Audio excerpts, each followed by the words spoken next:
Jubiler, crier de joie, acclamer le Dieu trois fois saint. C'est par la prière et la bénédiction d'envoi que commence ce week-end pour près de 200 étudiants et jeunes pros de toute la France. Ils sont venus au stade de Luminy à Marseille pour partager leur passion du rugby. Que Dieu, qui est tout amour, mais qui est aussi le Seigneur des armées, vous mène à la victoire, qui vous bénisse, le Père, le Fils et le Saint-Esprit. Amen. Un temps de prière et de recueillement, et quelques instants plus tard, ils se battent pour la victoire de leur équipe. Parce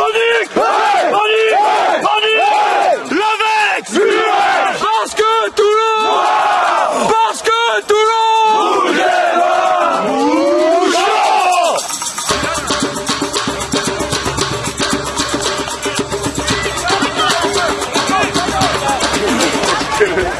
Il s'agit de la 5e édition du Challenge des cathédrales. Lancé en 2014 à Toulouse, c'est un tournoi amateur de rugby à 7 qui a lieu une fois tous les 2 ans. Cette année, il rassemble une quinzaine d'équipes masculines et 3 équipes féminines qui sont venues représenter leur diocèse. Vous avez des gens d'ici de Marseille, vous avez des gens du Gers, d'Agen, vous avez aussi des Parisiens, des Lyonnais. Donc ça vient un peu partout en France, ils viennent représenter leur diocèse et souvent c'est soit des bandes d'amis ou des cousins ou des équipes qui se sont formées qui viennent se défier pour gagner le bouclier du Challenge des cathédrales et pour les filles la Coupe du Salut.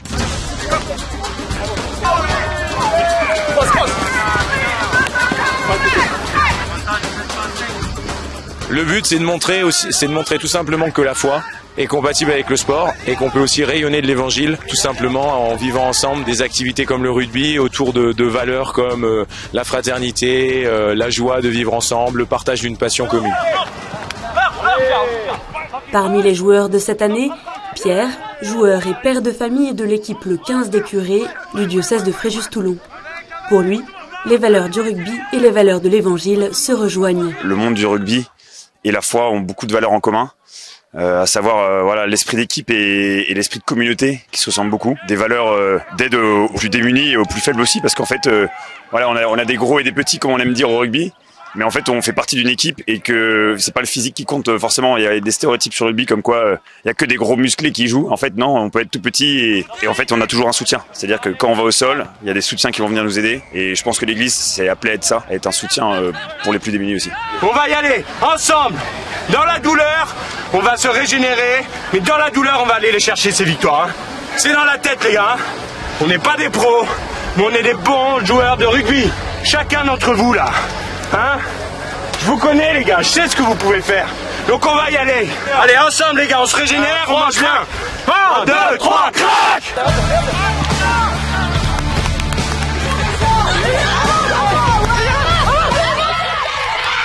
L'ambiance est bonne enfant, on crie,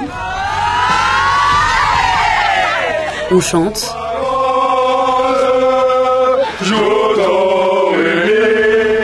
On se défoule jusqu'au bout.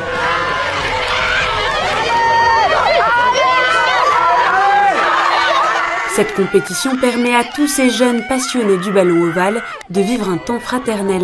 En fait, c'est la première fois qu'on joue tous ensemble. On a ramené chacune des copines pour venir ici. Et du coup, il y a un peu cette crainte de, on sait pas comment notre collègue va jouer. Donc, on est obligé de faire confiance. Et on le fait. Et on le fait. Et surtout d'éprouver leurs propres limites en travaillant en équipe et en allant à la rencontre de leurs adversaires. Je pense que c'est pareil dans la vie d'un chrétien. Il ne faut pas avoir peur de l'impact. Il faut être prêt à se battre, à se relever après chaque contact. Les organisateurs de ce tournoi espèrent que cet événement touche de plus en plus de personnes, d'autant plus que le rugby à 7 est désormais un jeu olympique depuis 2016. Le rêve, le travail de l'équipe nationale, c'est de faire une grosse publicité auprès des diocèses pour que, j'espère, je ne peux pas dire tous les diocèses de France, mais qu'un maximum de diocèses encourage ces jeunes chrétiens à vivre autrement leur foi autour du sport. Et aussi c'est une manière d'évangéliser pour nous, parce qu'une année dans l'équipe de Toulouse, on avait des jeunes qui n'étaient pas chrétiens et qui ont trouvé exceptionnelle l'ambiance qu'il y avait entre les jeunes, et on est devenus amis tout simplement. Après les matchs de poule, les finales. Et cette année, c'est l'équipe masculine du diocèse d'Auch dans le Gers et l'équipe féminine du diocèse de Marseille qui remportent la victoire.